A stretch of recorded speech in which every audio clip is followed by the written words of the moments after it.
We don't know how to defend against hypersonic missiles.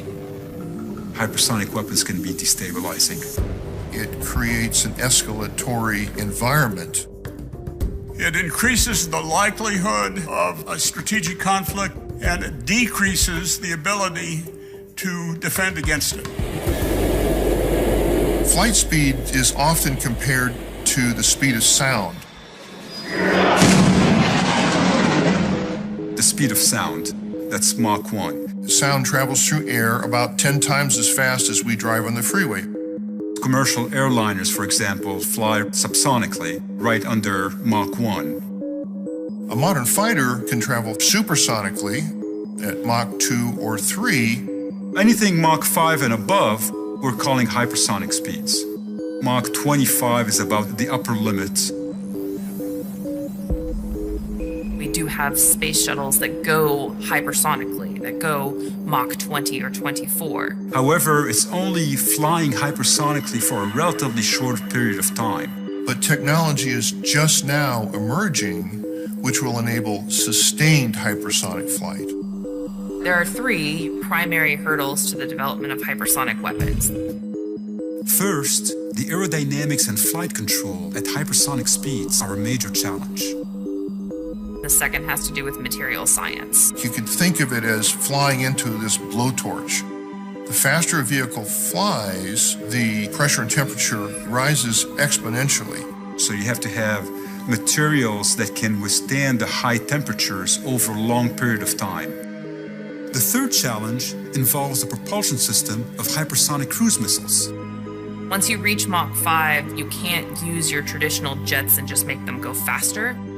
You need a completely different design to unclutter the flow path and sustain combustion of the supersonic airflow inside the engine. It has been compared to lighting a match in a 2,000-mile-an-hour wind.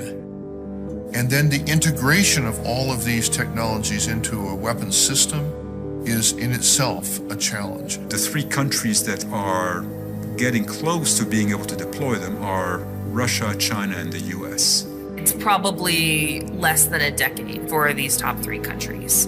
Other countries, however, are much farther behind, in part because the technical challenges and the engineering challenges for these weapons require massive amounts of investment. And so they would require extensive foreign assistance. However, as time goes on, the knowledge related to these technologies are going to start proliferating. There really are two types of missiles emerging: hypersonic cruise missiles and hypersonic glide vehicles. Hypersonic cruise missiles are powered all the way to their targets using an advanced propulsion system called a scramjet. These are very, very fast. You may have 6 minutes from the time it's launched until the time it strikes. So hypersonic glide vehicles are just that. They're a very fast glider. The way it's launched is they put it on top of a rocket, it re-enters, then it flies on top of the atmosphere. It's like a plane with no engine on it, and it uses aerodynamic forces to maintain stability, to fly along, and to maneuver. Because it's maneuverable, it can keep its target a secret up until the last few seconds of its flight. The current types of missile defenses are not adequate to defend against hypersonic missiles.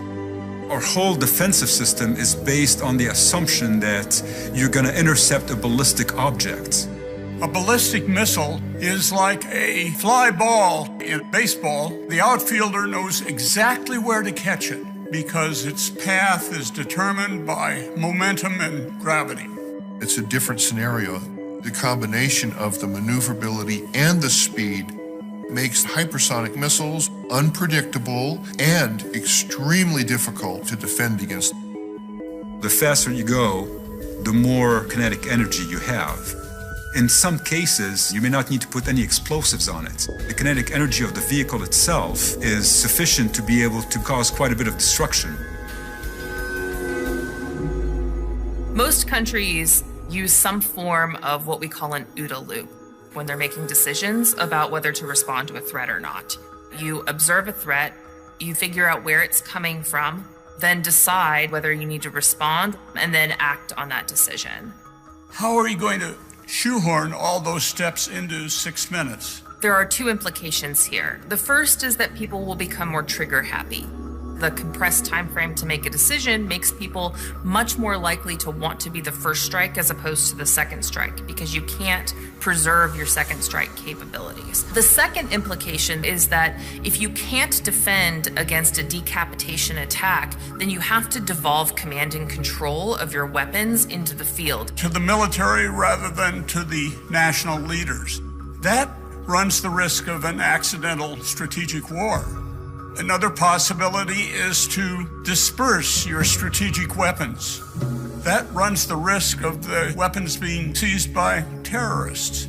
Another possibility is to go to a strategic doctrine called launch on warning. And finally, you can just decide in a crisis that there is going to be a full-scale strategic conflict, and you strike first. None of these options is very good. I think the world will be a more dangerous place unless we have some sort of an agreement with each other to not share those technologies. The end state that we're trying to avoid is the proliferation of hypersonic technology, not just to rogue nations, but also to nations with regional rivalries that could prove to be very destabilizing. What we're recommending is a kind of addendum or amendments to the missile technology control regime. This regime could be supplemented with some controls on hypersonic components. It would be a waste of time to do this if the US or Russia or China plan to export complete missiles. If you can just start with a trilateral agreement between these three major nations, that would be taking a really effective step in terms of controlling the proliferation of these weapons. I am optimistic about the US, Russia, and China. It's in their interest to do this, and there's time to do it. Not a lot of time, but a few years.